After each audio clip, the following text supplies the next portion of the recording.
What's up guys, and welcome to the first video in my Horizon Zero Dawn Master Machine Hunting series. Now I know what some of you are thinking right now. What? A Horizon series now? Like 5 years after the game came out and right before the sequel comes out in just a few weeks? Yes, and I'll tell you why.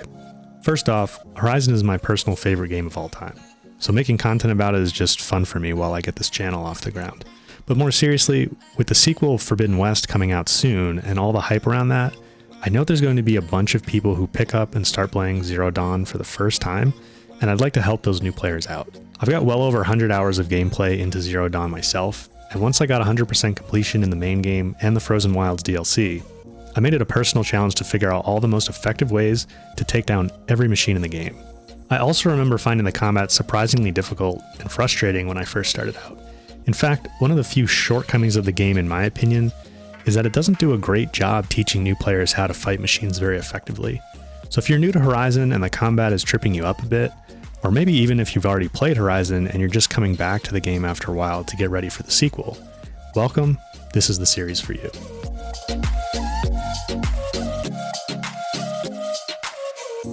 Now, just a quick note before we get started. I'm calling this series Master Machine Hunting because I want to focus on smart, efficient ways to take down machines. Of course, if you're a high level and you've got all the best gear, mods, and abilities, it's pretty easy to take down any machine with your super overpowered Banuk weapons or Lodge weapons or whatever. But showing that isn't really helpful to a new player, or even a more experienced player who just doesn't have all of those super powerful items yet. Instead, I'm going to show you how to take down each machine using gear and abilities that are appropriate to the level you'd be when you first encounter that machine. I also want to keep in mind resource efficiency here. So we're not going overkill using a bunch of ammo and traps that cost a ton of resources to make. I think that's pretty important because, for example, if you spend all your blaze spamming blast sling ammo, awesome, you just took down that massive Thunderjaw. But now you have to farm blaze from grazers for like an hour, when you could be doing something a lot more fun like quests, hunting more challenging machines, or exploring the world. So in this series, we're going to focus on becoming master machine hunters by focusing on smart and efficient tactics. With all that said, let's kick things off with one of the first difficult and frankly annoying machines that you're going to encounter, Longlegs. If you're watching this video, I'm guessing you've run into Longlegs somewhere on the map, and well, maybe they kicked your butt. Hey, if that's the case, no worries. Pretty much every machine in Horizon is difficult until you understand their specific weaknesses. So if you're frustrated by Longlegs, let's turn that into motivation for learning how to master them. I'm going to show you a couple of ways to take them down fast. Longlegs are almost exclusively found in the Karja Sundom. In other words, basically the western half of the map. I say almost exclusively because there is one control tower site in the Frozen Wilds expansion area that does have a few demonic Longlegs, which are much harder to kill than regular ones, but for this video we're just going to focus on normal Longlegs, which are all in the Sundom. The first challenge is that you'll always find Longlegs in groups of 3 or 4, and sometimes you'll even see them escorting other machines like Shellwalkers, Tramplers, and Behemoths. But even just 3 or 4 Longlegs alone can be challenging. They'll immediately gang up on you and start attacking from multiple sides, jumping, doing sonic and fire blasts. Yeah, it can get overwhelming pretty fast. So, first things first, make sure you've used your focus to scan a Longleg from a safe distance. That will add it to your machine catalog, which you can find in the notebook area of the menu. The machine catalog is an awesome tool that lets us take our time to review a machine and come up with a strategy to take it down. The first thing I look for in the machine catalog is to see if a machine has a general body weakness. For Longlegs, right off the bat, we can see that they have a vulnerability to shock anywhere on their body. That means we can hit them with shock ammo anywhere on their body to build up a shock effect that will temporarily stun them. Now they don't stay stunned for a really long time, but it's plenty of time for us to exploit another weakness, the power cells. Here we can see that the 2 power cells on the Longleg's back are also weak to shock. But instead of just stunning the Longleg, if you hit these with a shock arrow, they explode after a few seconds and do a ton of damage. Even better, when that explosion happens, a shock blast gets sent out all around the downed Longleg that can immediately stun other Longlegs or even other machines if they happen to be in the area. For example, check out these Glinthawks that took a hit after they decided to rudely interrupt me here. Yeah, don't mess with me, Glinthawks. Oh, and by the way, that's just one power cell. Every Longleg has 2 of these on their back, and you can do this to the second one too, basically doubling all of the damage. So let's summarize our first strategy. Choose a Longleg to sneak up on, pull out a bow that can shoot shock arrows, like the war bow, and stun that Longleg using a few shock arrows, 2 or 3. Next, once it's down, hit both power cells on its back with more shock arrows, and then sit back and watch the explosions deal a ton of damage. Now, if you take a second to pick your first target carefully, you can usually get that shock blast from the power cell explosions to stun at least a few of the other Longlegs in the area, maybe even all of them. If not, just rinse and repeat the first few steps with the next Longleg. If your aim is really good, you can even try hitting the power cells on their backs without stunning them first, but that's kind of tricky. It's much easier if you stun at least one of them from the start. Okay, let's see this first strategy in action. First, let's take a look at the gear and abilities I'm going to use. For armor, I'm only going to use the lowest rarity green Nora Survivor Light outfit. This outfit is cheap and easy to get, even really early in the game. It has 1 modification slot, but just to show you guys how effective this strategy is, I won't even put a modification on it. As for weapons, our primary one is going to be the green rarity Warbow, which lets us use our shock arrows. Again, it has 1 mod slot as well, but I'm not even going to use that mod slot. Just in case we need some regular arrows to do some extra damage, I'm going to equip a Karja Hunter bow. Now this is a blue rarity bow, so it's a little higher level, but it's still really cheap, only costing 50 shards, 5 sparkers, and 5 wires. So I think it's safe to say that even if you're really early in the game, you should be able to get this pretty easily. Again, no mods on that bow either. Now all of this gear that I'm using can be purchased by the time you reach the Day Tower in the main storyline, which is before you'd ever run into any Longlegs anyway. As for skills, I do have them all unlocked, but the only one I'm going to use right now is Hunter Reflexes, which creates a slow-mo effect when Aloy jumps. This is super useful for aiming at specific machine components we're trying to hit, like the power cells, and it only costs 1 skill point to unlock. If you don't already have the Hunter Reflexes skill, I'd highly recommend you unlock it ASAP. I'd actually argue that it's the most useful skill in the entire game. Okay, that's everything we need to take down the Longlegs, so let's go ahead and see it in action.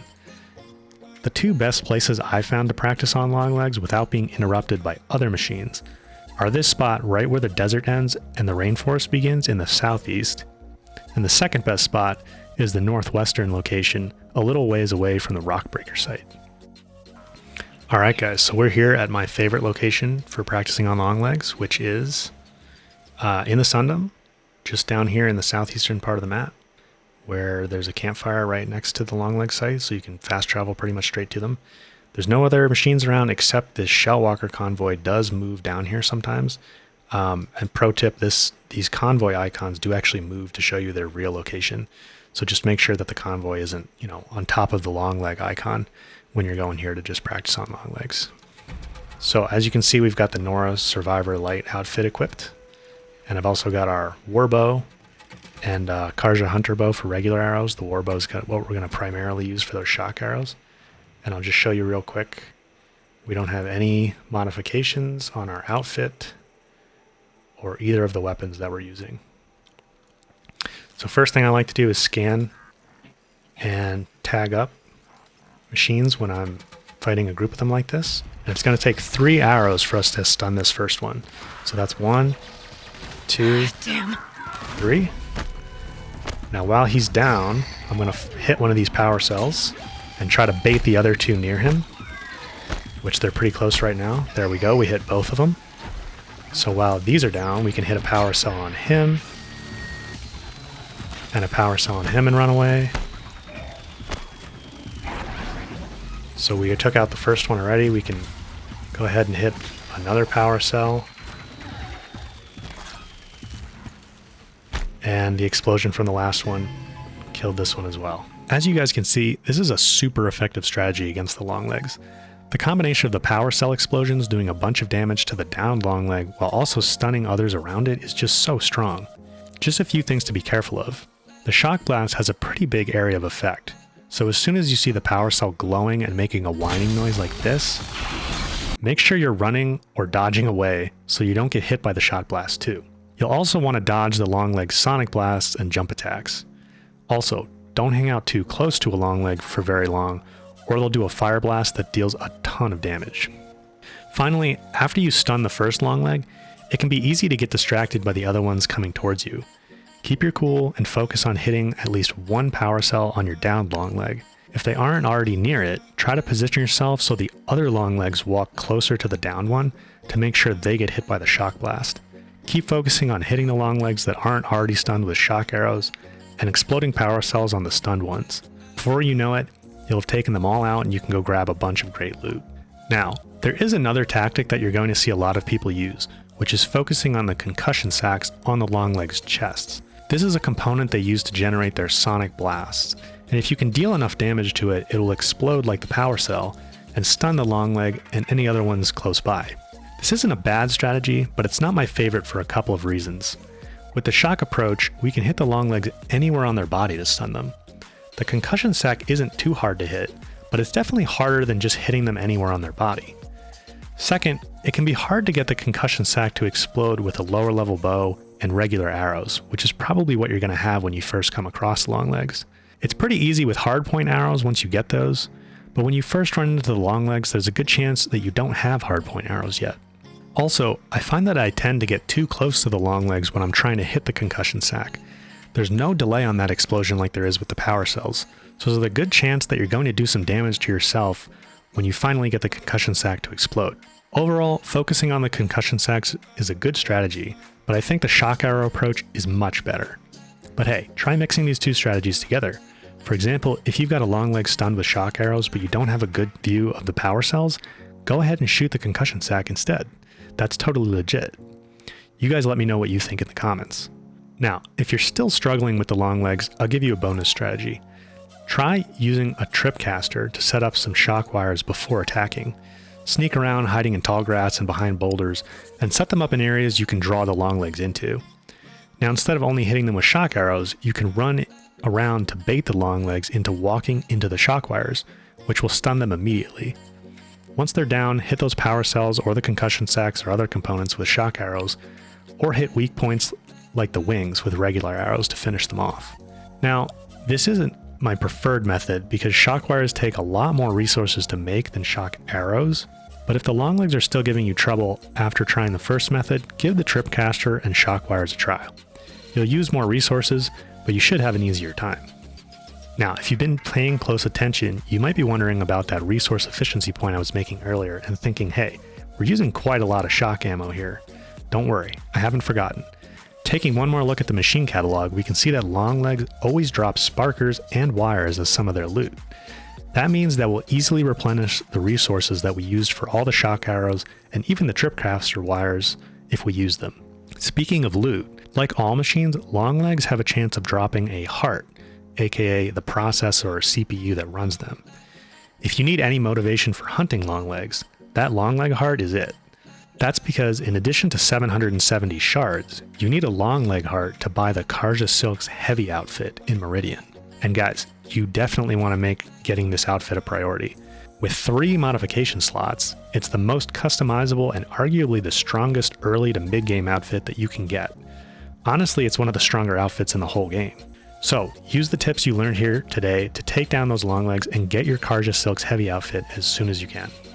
Alright guys, that pretty much wraps up my master machine hunting guide for Longlegs. We went over 2 really effective strategies for taking down Longlegs today, and I even gave you a bonus strategy with the tripcaster and shock wires. I hope this guide has been helpful to you. If it was, let me know in the comments, or if you're still having trouble with the Longlegs, let me know and I'll try and respond and help you out. Now if you're already a master machine hunter, I want to know, what's your preferred strategy for taking down Longlegs? Like I said at the beginning of this video, I love Horizon and my goal with the series is to make the guides that I wish I had when I first started playing the game. I hope these videos help you guys get past any frustrations you're having so you can enjoy the game as much as I have. If you enjoyed this video or if you learned something, hitting that like button would be much appreciated. We're going to cover all the difficult machines in this series and I'm super excited to do the same for all the new machines in Forbidden West when it comes out. So make sure you're subscribed so you don't miss the rest of the series. Thank you guys for watching and I'll catch you in the next one.